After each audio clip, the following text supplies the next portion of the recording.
What's going on with the Tri-Valley real estate market? Well, I've got some exciting news and it's all coming up. Stay tuned.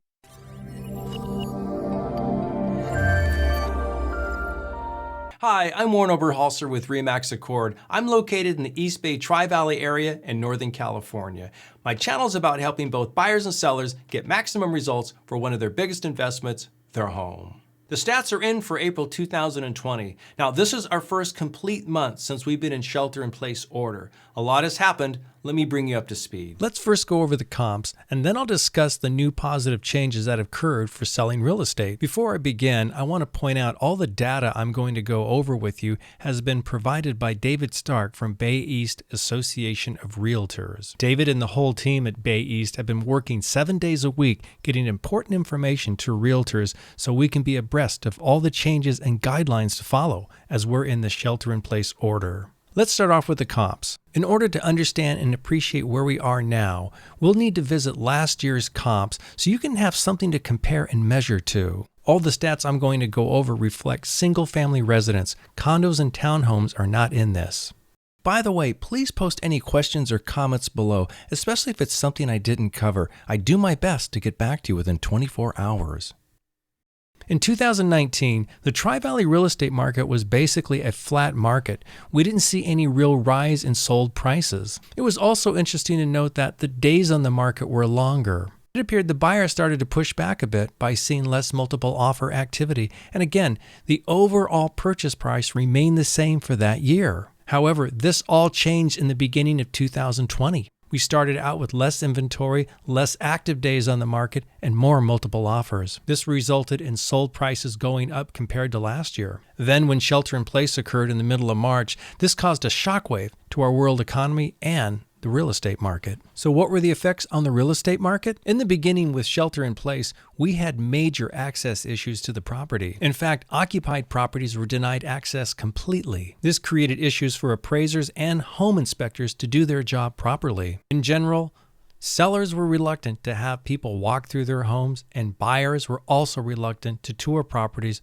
all due to the safety issues. Banks had challenges as well, causing them to tighten up on their lending policies. The result of this has created a 47% increase in listing cancellations compared to the beginning of the year. Fortunately, some of these issues were short-lived. As of May 4, 2020, occupied properties can now be accessed by buyers and buyers' agents, providing specific protocol has been followed. Lenders and banks have started to loosen up their guidelines, making it easier for buyers to qualify. And interest rates are still at an all-time low. So let's go over the comps.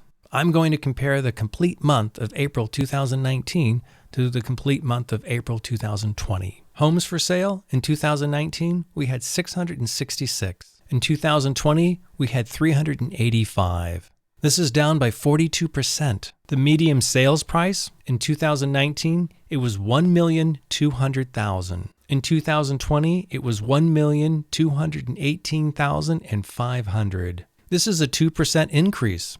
Number of homes sold, 2019, it was 346. 2020, it was 243. This is a 30% decrease. Days on the market, 2019, it's 26. 2020, it's 20. This is a 26% decrease. Pending sales, 2019, it's 340. 2020, it's 115. This is a 46% decrease. So what's the bottom line? Let's start off with the good news. Sales prices are up 2% compared to last year, and active days on the market are down by 26%. This means buyers still want to buy and they are willing to pay for it. However, when you compare the volume of active properties to pending properties, we are currently over a 2-to-1 ratio more active to pending properties. Technically, this represents a buyer's market. My opinion and assessment. We are currently in a real estate market that is quite unique and has never been explored before. And this is for several reasons. We have the buyer's market, low inventory, lending is starting to loosen up, making it easier for buyers to qualify,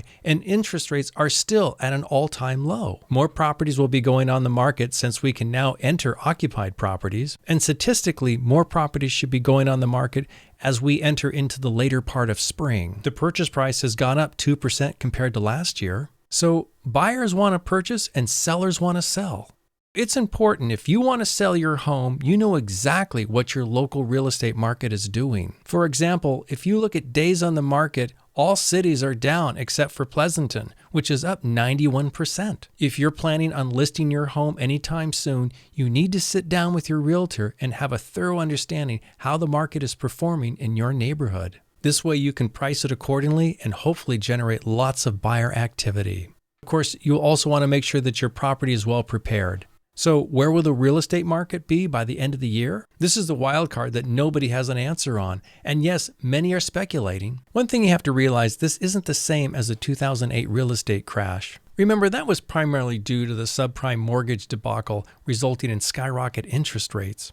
Therefore, we'll need to continue to evaluate and monitor these comps till the end of the year to see how everything plays out. Please post any comments or questions below. I try to get back to you within 24 hours. If you like this video, please give us a thumbs up. And if you haven't subscribed yet, please consider doing so. I post videos like this regularly, so stay tuned. I have more helpful videos like this coming soon.